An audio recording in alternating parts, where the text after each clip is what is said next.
పెందుర్తి మండలం నర్వ గ్రామంలో శివకుమార్ ఆధ్వర్యంలో అతి పురాతనమైన శ్రీ సీతారామస్వామి ఆలయంలో శ్రీరామనవమి సందర్భంగా అత్యంత వైభవంగా సీతారామస్వామి వారి కళ్యాణ మహోత్సవం అంగరంగ వైభవంగా నిర్వహించారు.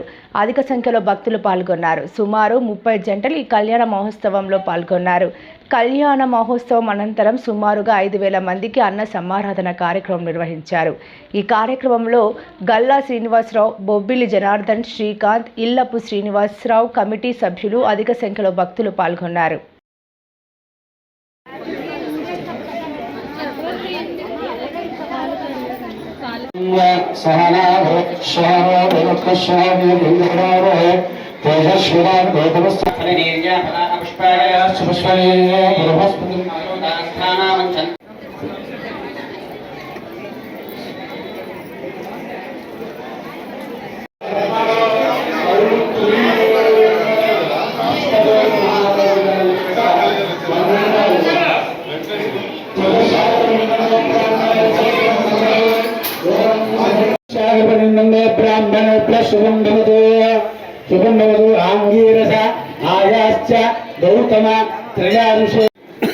మరి ఈరోజు దేశవ్యాప్తంగా శ్రీరామనవమి అంతటా వైభవంగా జరుపుకుంటున్నాం. అలాగే నేటికి మాకు పుట్టి నుంచి కూడా మా చిన్నతనం నుంచి కూడా మా గ్రామంలో శ్రీరాముల కళ్యాణం ప్రతి సంవత్సరం కూడా జరుగుతుంది.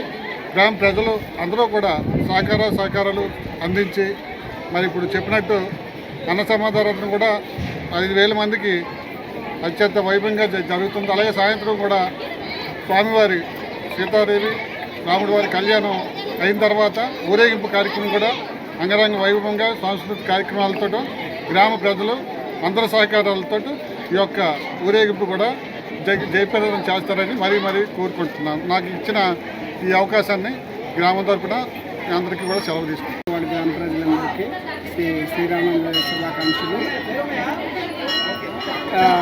ఈ యొక్క శ్రీరామనవమి కళ్యాణం గత నర్వ గ్రామంలో 30 సంవత్సరాల నుంచి కీర్తిశేషులు మా నాన్నగారైనా గంతగారు మాధవ గారు ఆధ్వర్యంలో జరుగుతుంది. మా నాన్నగారు కీర్తిశేషులు 2020 నుండి ఆలయాన్ని 2018లో ఆలయాన్ని కొత్తగా నిర్మించడం జరిగినది. ఆ రోజు ఇది వరకు శ్రీరాముల కళ్యాణం నర్వ గ్రామ ప్రజలు సహాయ సహకారంతో గ్రామ పెద్దలు, ప్రజలు, మహిళలు, యువకులు అందరి సహాయ సహకారంతో ఈ యొక్క కళ్యాణం నిర్వహించడం జరుగుతుంది. దాదాపు 3,000 నుంచి 4,000 జనాలతో అంగరంగ వైభవంగా అనుసంధాన కార్యక్రమం కూడా జరుగుతుంది. అది సాయంత్రం 6 గంటల నుండి పల్లకి ఊరేగింపు కార్యక్రమం కూడా కోలాటల ప్రోగ్రాంతో మందుగుడి సామగ్రితో చాలా బాగా జరుగుతుంది. కావున ఈ యొక్క కార్యక్రమం ఇచ్చేసిన నర్వ గ్రామ ప్రజలకి MDM ప్రజలందరికీ నా కృతజ్ఞతలు. ఈరోజు నర్వ గ్రామంలో రామాలయం దగ్గర ఉన్నాం. మనందరూ 88వ వార్డు నర్వ GVMC. ఈరోజు నర్వ గ్రామంలో శ్రీరామనవమి రంగరామ వైభవంగా జరుగుతుంది.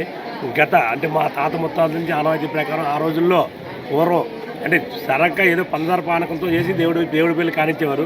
ఈరోజు ఒక 2-3 తరాలు మారే కనుక ఈరోజు గ్రామస్తుల సహాయ సహకారాలతో అన్నదాన కార్యక్రమం సుమారు 5,000 మందికి అన్నదాన కార్యక్రమం, అలాగే ఒక 30 గంటలు కూర్చొని దేవుడి పెళ్లిలో కూడా కూర్చొని ఈ కార్యక్రమానికి గ్రామస్తులు, గ్రామ నాయకులు, కూటమి నాయకులు అందరూ సహాయ సహకారాలతో ఈ కార్యక్రమం చేస్తున్నాం. ఇదే విధంగా ఈ కార్యక్రమం సాయంత్రం పల్లకి ఊరేపు కూడా ఉంటుంది, రాముల వారిని ఊరేపు కూడా ఉంటుంది. అదేవిధంగా ఈ కార్యక్రమాలు నర్వలో ప్రతి నెలకి ఏదో ఒక పండగ కార్యక్రమం ఉంటుంది. మా నర్వ ఎప్పుడు పండగ వాతావరణం ఉంటుంది. ప్రజలందరూ ఆయురారోగ్యంతో తొలతోలని శ్రీరాముల వారి ఆశీర్వాదం ఉండాలని కోరుకుంటున్నాను. జై హింద్, జై శ్రీరామ్.